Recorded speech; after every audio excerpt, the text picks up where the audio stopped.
네, 이제 오늘 하나님 주신 말씀 함께 나누도록 하겠습니다. 창세기 22장 1절부터 19절입니다. 그 가운데 우리 14절 말씀을 먼저 봉독하고 말씀을 듣도록 하겠습니다. 아브라함이 그 땅 이름을 여호와 이레라 하였으므로 오늘날까지 사람들이 이르기를 여호와의 산에서 준비되리라 하더라. 오늘은 그리스도인의 휴식처 마지막 시리즈 설교를 진행하도록 하겠습니다. 지금까지 우리는 그리스도인이 꼭 가봐야 될 성경 속의 휴식처를 우리가 함께 나누었는데요. 기억나시죠? 세 군데였습니다. 첫 번째가 사막, 두 번째가 나무였죠. 그죠? 나무, 에셀나무와 올리브나무가 있는 곳이었고요. 세 번째가 호숫가였습니다. 갈릴리 호숫가. 그리고 오늘 마지막으로 우리가 갈 곳은 산이에요. 산. 여러분 성경에 보면요, 많은 산들이 나옵니다. 많은 산들이 나와요. 한번 볼까요? 시내산이 있고 감람산이 있고 아라랏산이 있고 헬몬산이 있고 에발산이 있고 다볼산이 있고 시온산이 있고 느보산, 갈멜산, 모리아산. 시간만 있다면 제가 이 산들을 다 한번 여러분들과 함께 가보고 싶고요. 그리고 이 산에 관련된 하나님의 말씀을 다 우리가 봤으면 좋겠어요. 그러나 시간 관계상 우리가 그렇게 할 수 없고, 오늘은 이 많은 산들 중에 한 산을 저희들이 가보려고 하는 겁니다. 나중에 한번 이 산들을 우리가 성지순례를 한번 만약에 우리 성도들과 함께 간다면 직접 가서 거기서 우리가 공부하는 것도 좀 좋겠다 생각이 듭니다. 오늘은 어느 산을 가볼 거냐면 따라합시다. 모리아산. 자, 오늘 이 본문은 우리가 잘 알고 있는 본문이죠. 아브라함이 100세에 얻은 아들을 하나님께 바치기 위해서 모리아산으로 올라가는 이야기예요. 자, 우리 1절, 2절 같이 읽겠습니다. 그 일 후에 하나님이 아브라함을 시험하시려고 그를 부르시되 아브라함아 하시니 그가 이르되 내가 여기 있나이다. 여호와께서 이르시되 내 아들 내 사랑하는 독자 이삭을 데리고 모리아 땅으로 가서 내가 내게 일러준 한 산 거기서 그를 번제로 드리라. 아멘. 여러분, 근데 이 말씀은요, 조금 이성적인 사람들은 의문을 가질 수밖에 없는 말씀이기도 해요. 그래서 많은 특히 남성들이 믿음을 가지려고 하거나 성경을 읽어보려고 할 때 이 말씀에서 걸려 넘어질 때가 참 많이 있어요. 왜 그렇습니까? 하나님이 인간을 시험한다라고 하는 거예요. 더구나 그 시험의 내용이 뭡니까? 아들을 바치라는 거예요. 그래서 이 이성적인 사람은 아무리 하나님이라도 이거 너무한 거 아닌가? 왜 하나님이 인간을 이렇게 괴롭히는 시험을 하는 것일까? 이렇게 의문을 딱 갖게 되면 그 다음부터는 잘 읽혀지지가 않는 본문이기도 해요. 실제로 독일의 철학자였던 임마누엘 칸트는 이런 말을 합니다. 이 말씀을 놓고 도덕률을 어기는 이러한 명령은 결코 하나님에게서 나온 것일 수가 없다. 근데 사실 여러분, 임마누엘 칸트는요, 아주 신실한 크리스찬이었거든요. 철학자이면서도. 그렇지만 이 이성이 발달한 이 칸트의 입장에서 이 말씀은 참 넘어가기가 어려운 말씀이었다는 거예요. 아무리 하나님이라고 해도 그런 명령을 내릴 권리가 있느냐라고 하는 그런 의문을 제시하는 거죠. 근데 여러분, 오늘 우리가 이 말씀에서 우리가 간과하고 있는 게 있어요. 우리는 제3자의 입장에서 하나님과 아브라함의 이야기를 우리가 보고 있지만, 여러분, 하나님과 아브라함의 관계는요, 우리가 제3자의 입장에서 볼 만한 그런 관계가 아니라는 거예요. 아주 특별한 관계였다는 거예요. 먼저 하나님은요, 아브라함을 누구보다도 사랑하세요. 그리고 아브라함 역시 하나님을 전적으로 신뢰합니다. 아브라함은 하나님께서 이런 명령을 내렸다고 해서 이상하게 생각하거나 의심하거나 저항하지 않아요. 우리가 저항할 뿐이에요. 이상하다? 이럴 수가 있어? 우리가 그렇지 아브라함은 그렇게 한 번도 하지 않아요. 왜냐하면 하나님은 지금까지 단 한 번도 아브라함을 잘못된 길로 이끄신 적이 한 번도 없었거든요. 하나님 말씀대로만 하면 모든 것이 형통했고 오히려 더 좋았던 경험이 많이 있었어요. 그리고 하나님이 내리신 명령은 다 뜻이 있고 계획이 있다는 것을 아브라함은 오랜 하나님과의 교제 속에서 이미 그것을 알고 있어요. 그러니까 하나님과 아브라함의 관계는 아주 특별한 관계였다고요. 하나님께서 본토 친척 아비집을 떠나라 이렇게 명령하셨을 때도 아브라함이 물론 새로운 땅이기 때문에 더구나 가족을 등지고 가는 거기 때문에 몹시 불안했지만 부담스러웠지만 그대로 순종했더니 어떻게 됐습니까? 정말 젖과 꿀이 흐르는 땅으로 인도하셨거든요. 여러분, 우리가 이것을 삐딱하게 이성적으로 이 말씀을 보기보다 하나님과 아브라함과의 특별한 관계를 여러분 먼저 보실 수 있어야 돼요. 여러분, 하나님의 말씀이 내 생각과 내 가치관과 내 세계관과 내 상식과 맞지 않을 때, 이해할 수 없을 때 여러분 우리가 곧바로 저항하는 것이 아니라 아니 어떻게 하나님 저에게 그런 말씀하실 수 있습니까? 이렇게 저항하는 것이 아니라 여러분 아브라함처럼 그 하나님의 말씀을 깊이 묵상하시기를 주님의 이름으로 축원합니다. 아브라함은 하나님의 이 말씀을 듣고 밤새도록 묵상합니다. 하나님께서 어떻게 이 일을 진행하실지는 전혀 모르죠. 그런데 아브라함은 묵상하면 묵상할수록 깨달아지는 것이 있었어요. 내가 100세에 얻은 아들, 이 아들이 너무너무 귀하다 보니까 내가 하나님보다 이 아들을 내가 더 사랑하게 되었구나.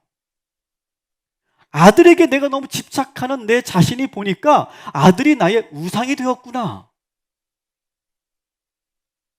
우리 부모들이 가장 많이 갖게 되는 우상이 뭡니까? 자식이에요, 자식.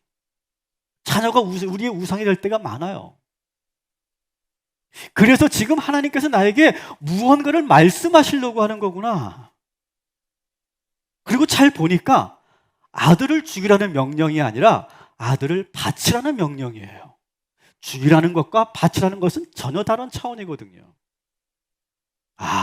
하나님은 지금 나에게 무언가를 말씀하시기 위해서 시험하고 계시는 거구나.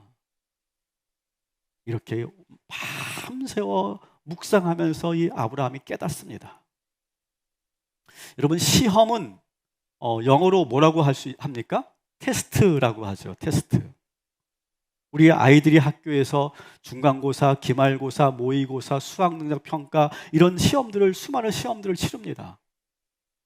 이 시험들은 아이들이 더 성장하라고 더 좋은 의도에서 주는 시험인 것이죠. 이 시험을 잘 통과하면 좋은 학교 갈 수 있고 자기의 꿈을 이룰 수 있는 거예요. 그런 의미에서 좋은 의도를 가지고 내리는 시험이에요. 여러분, 하나님의 시험은 바로 이런 거예요. 우리에게 좋은 의도를 가지고 우리에게 주시는 시험이라는 거예요. 하나님의 시험은. 우리가 더 믿음이 성장하고 성숙해지도록 이끄시기 위해서 하나님은 우리를 시험하시는 거예요. 제가 어릴 때 우리 아이들이 3살, 4살 때인 걸로 기억하고 있는데 우리 두 아이에게 제가 이런 시험을 한 적이 있어요. 우리 아이들이 과자를 아주 맛있게 먹고 있더라고요. 그래서 제가 뭐라고 했냐면 얘들아 그거 아빠 줄래? 아빠 줘. 좀 이렇게 제가 강하게 얘기했어요. 그랬더니 한 아이가 주는 거예요. 과자를. 다 주는 거예요. 근데 한 아이는 눈물이 그렁그렁 해가지고 아빠가 달라니까 막 그냥 주기는 그렇고 막 갈등하고 있는 그 아이를 제가 봤어요. 근데 여러분, 그 아이가 왜 선뜻 아빠에게 그 과자를 건넬 수 있었을까요? 아빠에 대한 믿음이 있었기 때문에 그래요. 내가 이거를 아빠에게 주면 아빠는 나에게 더 좋은 과자를 줄 거고 더 많은 과자를 줄 거고 그리고 설마 아빠가 이 과자를 다 먹지 않을 거야.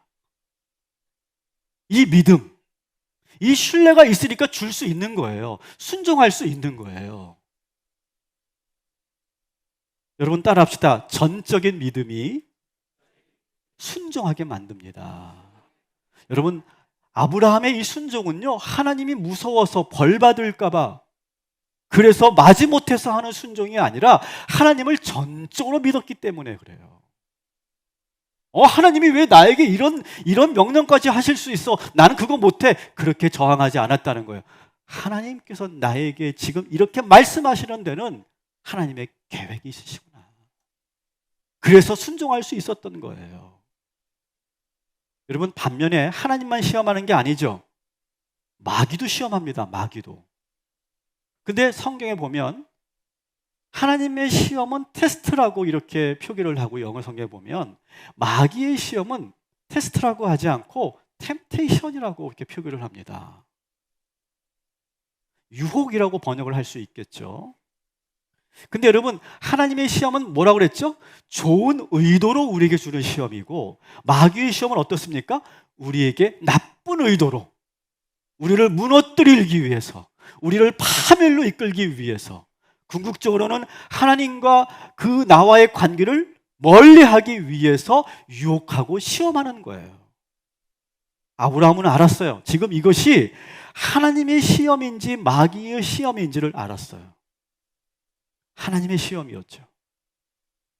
여러분, 우리가 어떤 시험을 만날 때가 있잖아요. 인생에서 어떤 어려움을 만날 때가 있어요. 여러분, 가장 먼저 해야 될 것은요, 가장 먼저 분별해야 될 것은 뭐냐면, 이것이 하나님의 시험인가 마귀의 유혹인가를 분별할 필요가 있어요.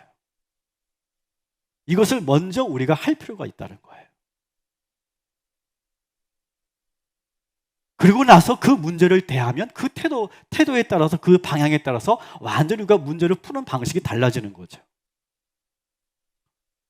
여러분, 그렇지만 물론 그렇다고 해서 하나님의 시험이 무조건 쉽고 간단한 게 아니에요. 아브라함이 시험 앞에서 차분하게 이성적으로 그렇게 생각만 한 게 아니에요. 몹시 두렵고 걱정이 됐어요. 그래서 잠을 이루지 못하고 밤을 새우며 고민을 하죠. 우리 3절 같이 읽겠습니다. 아브라함이 아침에 일찍 일어나 나귀의 안장을 지우고 두 종과 그의 아들 이삭을 데리고 번제에 쓸 나무를 쪼개어 가지고 떠나 하나님이 자기에게 일러주신 곳으로 가더니. 아멘. 아침 일찍 일어났대요. 이게 뭐예요? 밤을 샌 거예요, 지금. 여러분, 어떻게 잠을 자겠어요? 아들을 바치라는 하나님의 명령 앞에서 어떻게 쿨쿨 잘 수 있겠어요? 잠을 이루지 못하는 거죠. 그런데 아침 새벽 일찍 일어나 아들과 모리아 산으로 올라갑니다. 이삭이 아버지에게 물어요. 아버지, 다 준비되어 있는데 하나님께 드릴 제물은 어디 있죠? 아브라함이 대답합니다. 제물은 하나님께서 친히 준비하실 거단다. 이 짧은 대화를 마치고 두 부자가 아무 말 없이 모리아 산으로 올라갑니다. 그리고 하나님이 일러주신 장소에 다다르자 아브라함이 갑자기 이삭을 결박하고 준비되어 있는 칼을 들어서 내리치려고 해요. 이삭은 너무 놀랐습니다. 너무 순식간에 일어난 일이라 아무런 저항도 못하고 아버지만 바라보고 있었어요. 그럴 때 하늘에서 아브라함을 부르는 소리가 들립니다.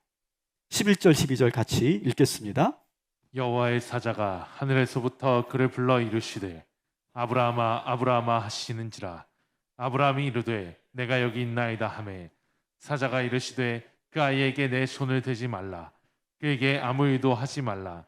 내가 내 아들 내 독자까지도 내게 아끼지 아니하였으니 내가 이제야 내가 하나님을 경외하는 줄을 아노라. 아멘. 아브라함은 이 하나님의 테스트를 정말 멋있게 넘어가고 있는 거예요. 그리고 한 마리 수양을 발견합니다. 숯불에 뿔이 걸려서 옴짝달싹 못하는 수양을 발견하게 되고, 이것은 하나님께서 우리를 위해 예비하신 제물이라고 믿고, 그리고 그 수양을 이제 하나님께 번제로 드리는 거예요. 그리고 그때부터 이 모리아 산을 뭐라고 불렀습니까? 따라합시다. 여호와의 이레.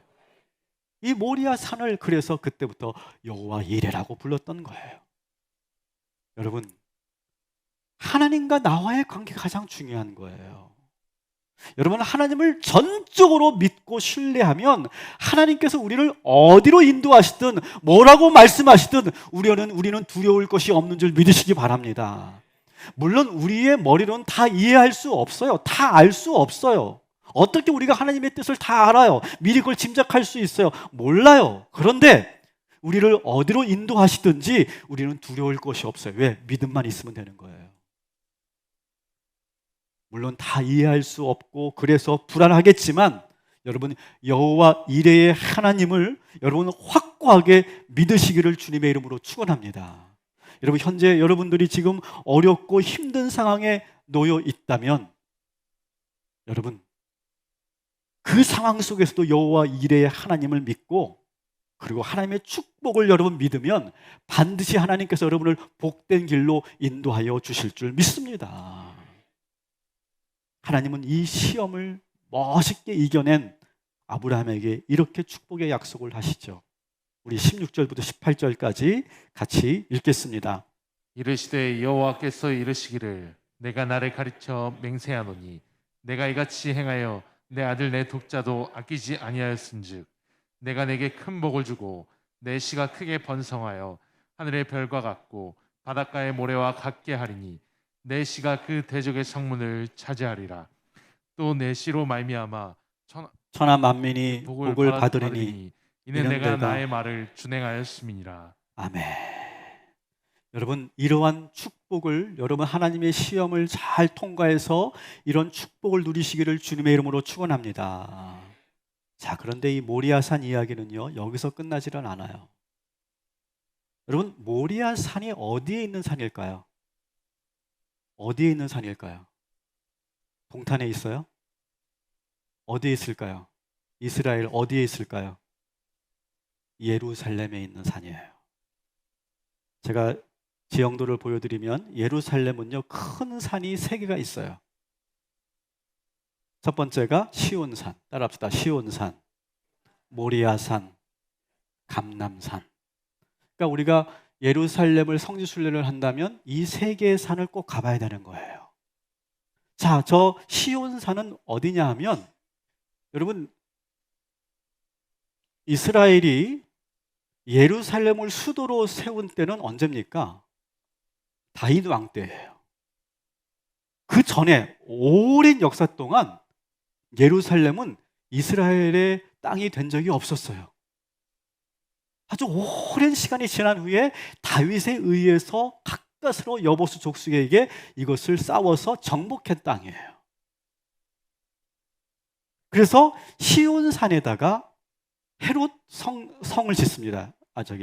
다윗 궁을 짓습니다. 다윗 궁을 짓고 거기에 성막을 만들고 거기에 하나님의 언약궤를 모셔둡니다. 그리고 이 시온산 주변에는 골고다 언덕도 있고 또 마가의 다락방도 이 주변에 있어요. 그리고 이제 감람산을 보면 여러분 이 지형도에서 보시면 가장 높죠, 그죠? 가장 높은 산이에요, 예루살렘에서. 이 감람산은 어떤 것이 기억납니까?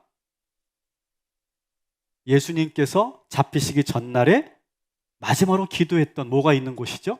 겟세마네 동산에 있는 곳이에요. 그리고 예수님께서 하늘로 승천하실 때 이 감람산에서 승천하셨어요. 자, 그런데 오늘 우리가 지금 중점으로 보고 있는 이 모리아산이 어떤 곳이라고요? 솔로몬이 이 모리아산 위에 성전을 세웁니다. 성전 건축을 한 곳이 바로 모리아산이에요. 자, 말씀을 볼게요. 역대하 3장 1절 같이 읽겠습니다.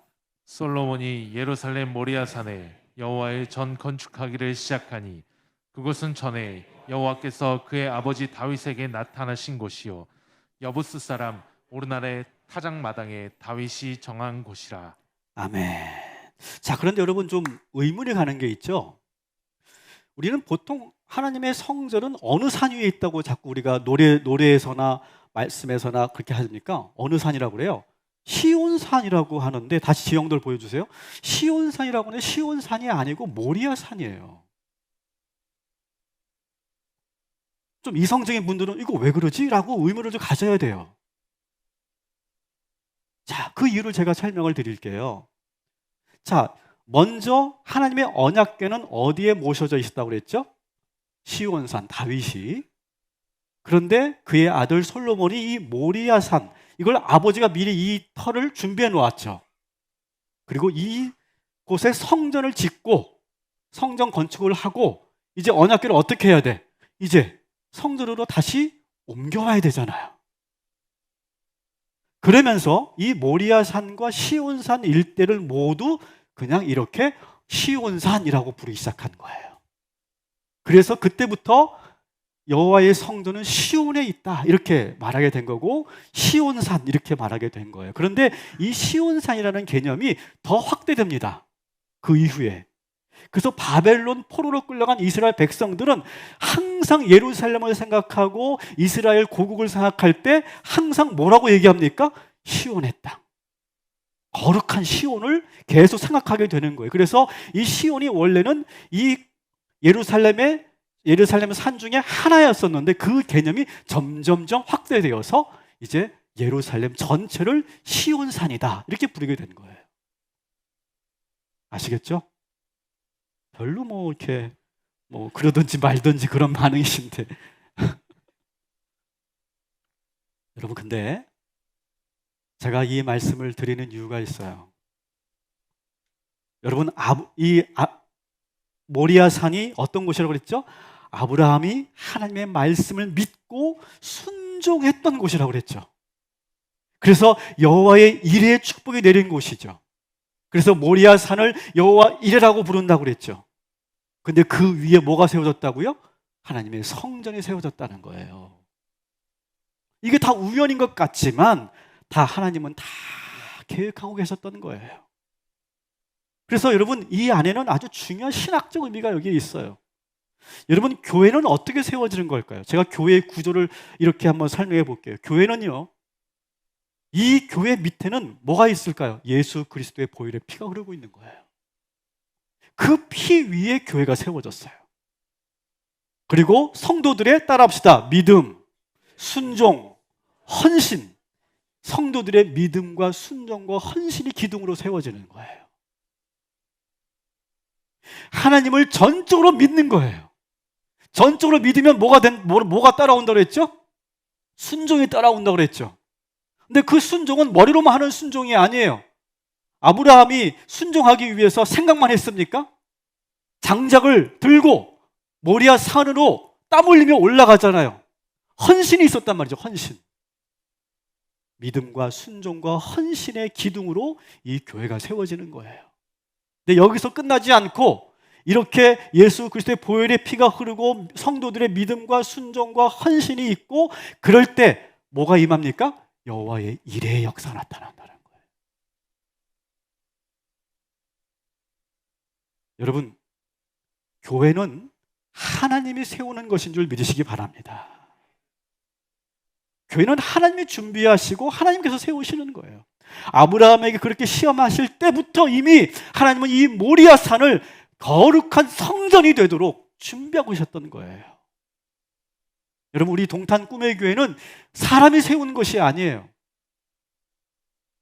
이 동탄 꿈의 교회가 어떻게 세워졌습니까? 2016년 11월 20일 날 꿈의 교회가 분리개척한 교회죠. 여러분, 이것은 사실이에요. 팩트예요. 근데 여러분, 진실은 뭘까요? 진실은, 따라합시다. 하나님께서 이 교회를 예비하시고 세우셨다. 이게 진실이에요. 사실은 꿈의 교회가 분리개척한 거지만 진실은 하나님께서 이 동탄 꿈의 교회를 창세전부터 예비하시고 계획하시고 지으신 줄 믿으시기 바랍니다. 또 이 말씀에서 중요한 신학적 의미는 뭐냐? 따라합시다. 하나님은 거룩한 산입니다. 여러분, 하나님께서 왜 굳이 그 수많은 산들 중에서 모리아 산으로 오라고 하셨을까요? 이 말은 뭘까요? 하나님 당신에게로 올라오라는 거예요. 여러분, 우리 하나님은 산 같은 분이십니다. 여러분, 이 산은 어떻습니까? 흔들리지 않습니다. 요동하지 않습니다. 항상 그 자리에 영원히 서 있는 게 산이에요. 하나님은 거룩한 산이시죠. 그래서 성전을 시온산이라고 말하는 거예요. 시편 24편 3절에 그래서 이렇게 말합니다. 여호와의 산에 오를 자가 누구며 그의 거룩한 곳에 설 자가 누구인가? 여러분, 우리는 지금 거룩한 산, 높은 시온산에 우리가 올라 있는 자들인 줄 믿으시기 바랍니다. 여러분, 우리가 예배드리는 이곳은요, 빌딩이 아니에요. 빌딩이 아니에요. 건물이 아니에요. 시온, 거룩한 모리아 산, 그 위에 우리는 지금 예배하고 있는 것인 줄 믿으시기 바랍니다. 여러분, 이곳이 진정한 휴식처고 안식처인 거예요. 여러분, 이곳에서 전적으로 하나님을 믿고 돌아가시기 바랍니다. 그리고 전적인 순종하시기 바랍니다. 그럴 때 뭐 어떤 축복이 임한다고요? 여호와 이레의 축복이 임한다는 거예요. 여러분, 교회는 우리의 영원한 안식처가 되는 줄 믿습니다. 아멘. 여러분, 이 말씀을 여러분 잘 마음속에 간직하시고 여러분 하나님의 시험을 넉넉히 이겨가는 저와 여러분이 되기를 주님의 이름으로 축원합니다. 아멘.